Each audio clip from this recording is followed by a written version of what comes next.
Assalamualaikum warahmatullahi wabarakatuh. Berjumpa dengan saya Nurbaiti Agustina Dewi Ratnasari. Di sini saya mengajar kelas 10 Sejarah Indonesia kelas 10 semester 2 dengan kompetensi dasar 3.8, yaitu menganalisis perkembangan kehidupan masyarakat, pemerintahan, dan budaya pada masa kerajaan-kerajaan Islam di Indonesia, serta menunjukkan contoh bukti-bukti yang masih berlaku pada kehidupan masyarakat Indonesia masa kini. Nah, yang saya akan ajarkan di sini adalah topik yang kedua. Adapun tujuan pembelajaran dari topik ini adalah siswa dapat menunjukkan bukti-bukti pengaruh kerajaan Islam yang masih ada pada kehidupan masyarakat Indonesia masa kini. Adapun topik inti yang akan dibahas itu dimulai dari yang pertama, sosial dan pemerintahan, yang kedua, seni bangunan, yang terdiri dari masjid dan menara, yang kedua, makam, dan yang ketiga adalah seni ukir, meliputi ukiran, kaligrafi, dan lukisan. Yang keempat, aksara dan seni sastra, terdiri dari hikayat, babad atau tambo, syair, dan suluk. Topik kelima, kesenian, yaitu mengenai wayang, debus, dan tari sedati. Dan yang keenam yaitu sistem kalender dan tradisi, yang meliputi kalender Jawa dan tradisi 10 Muharram. Dimulai dari yang pertama, yaitu bidang sosial dan pemerintahan. Sebelum masa Islam datang, masyarakat Hindu-Buddha mengenal sistem kasta. Dan setelah Islam masuk atau datang, masyarakat sekarang ini tidak mengenal sistem kasta.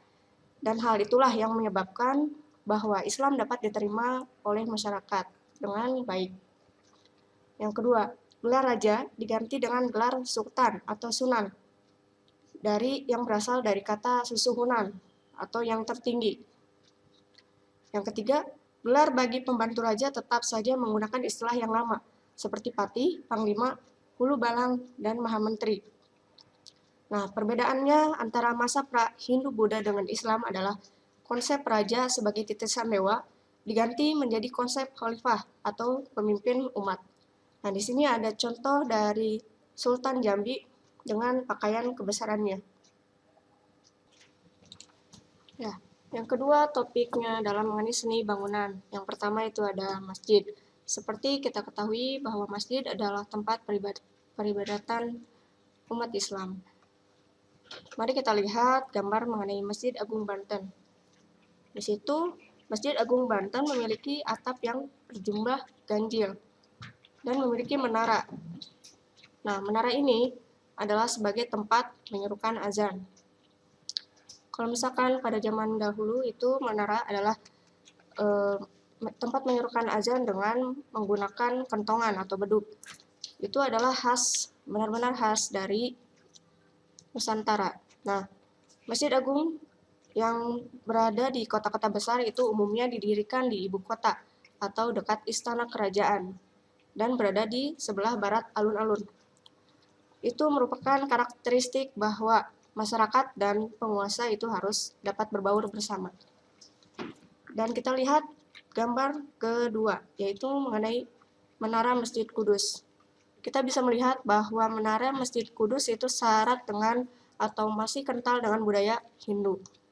Karena ornamennya itu merupakan dari bata merah, yang biasa digunakan untuk membuat candi. Seni bangunan yang kedua yaitu makam.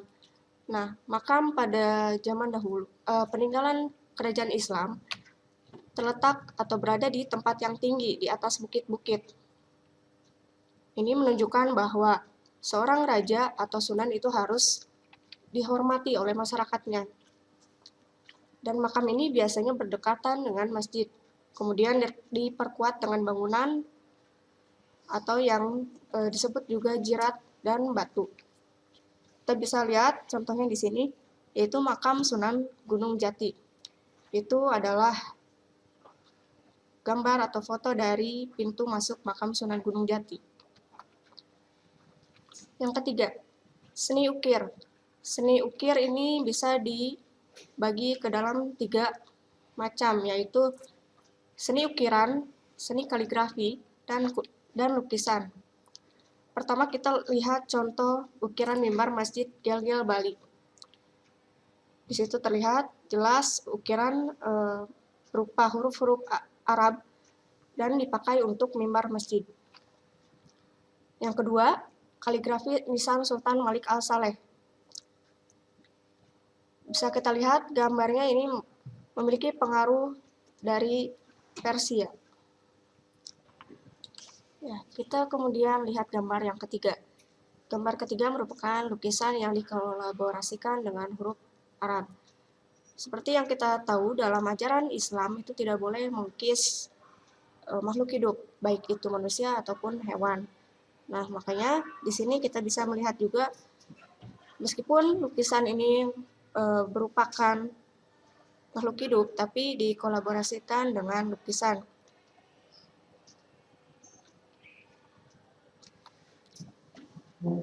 Yang keempat, aksara dan seni sastra.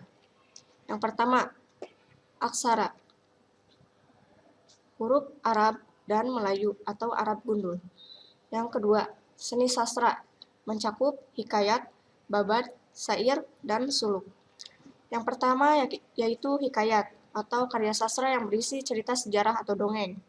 Yang kedua, babad, yang isinya merupakan campuran antara fakta sejarah, mitos, dan kepercayaan. 3. Syair atau karya sastra berupa sajak. Yang keempat, suluk, karya sastra berupa kitab soal tasawuf. Nah, di sini kita melihat contohnya, yaitu yang pertama ada Hikayat Amir Hamzah. Dan yang kedua yaitu Babad Cirebon, yang berisikan tentang silsilah kerajaan Cirebon. Yang kelima yaitu kesenian. Di sini saya akan menjelaskan mengenai beberapa kesenian dari peninggalan kerajaan Islam yang masih berkembang bahkan sampai zaman sekarang. Yaitu pertama, permainan debus. Yang kedua, tari sedati. Yang ketiga, wayang kulit. Dan yang keempat, lagu rakyat. Untuk permainan debus dan tari sedati, itu mereka menyadur sholawat Nabi gitu, dalam setiap tariannya. Nah, untuk yang ketiga, wayang kulit, bisa kita lihat saya menampilkan gambar wayang tokoh Pandawa 5. Nah, seperti kita tahu bahwa wayang itu adalah peninggalan kebudayaan Hindu. Tapi Sunan Kalijaga menyodorkan yang sudah disukai oleh masyarakat Hindu-Buddha pada masa itu dengan menggantinya dengan cerita yang bernafaskan Islam. Jadi misalkan wayang tokoh Pandawa 5 itu diibaratkan dengan rukun Islam. Misalkan yang pertama, atau kita bisa lihat tokoh yang kedua yaitu Bima. Bima merupakan tokoh yang paling terkuat dan diajarkan oleh Sunan Kalijaga itu adalah kita harus menjaga sholat kita karena itu adalah tiang agama kita. Yang keempat yaitu lagu rakyat. Bisa kita tahu contohnya yaitu lagu Lir Ilir ataupun berikutnya yaitu sistem kalender dan tradisi. Yang pertama yaitu kalender Jawa. Nah, kalender Jawa ini uniknya adalah perpaduan dari kalender Masehi dan kalender Hijriah. Kalender Jawa dimulai pada saat 1 Muharram tahun 1043 Hijriah atau 8 Juli 1633 Masehi. Nah, uniknya kalender Jawa ini dimulai dari 1 Suro 1555 Jawa. Kita bisa lihat dari gambarnya, kalau misalkan bulan Muharram itu diganti menjadi Suro, bulan Ramadan diganti menjadi Pasa, atau misalkan hari-harinya itu tetap sesuai bahasa Arab. Yang kedua, ada tradisi selamatan. Biasanya berkaitan dengan pernikahan, kelahiran, dan kematian. Adapun contohnya yaitu 10 Muharram, Maulid Nabi, dan Nyadran atau yang kita kenal sebagai ziarah.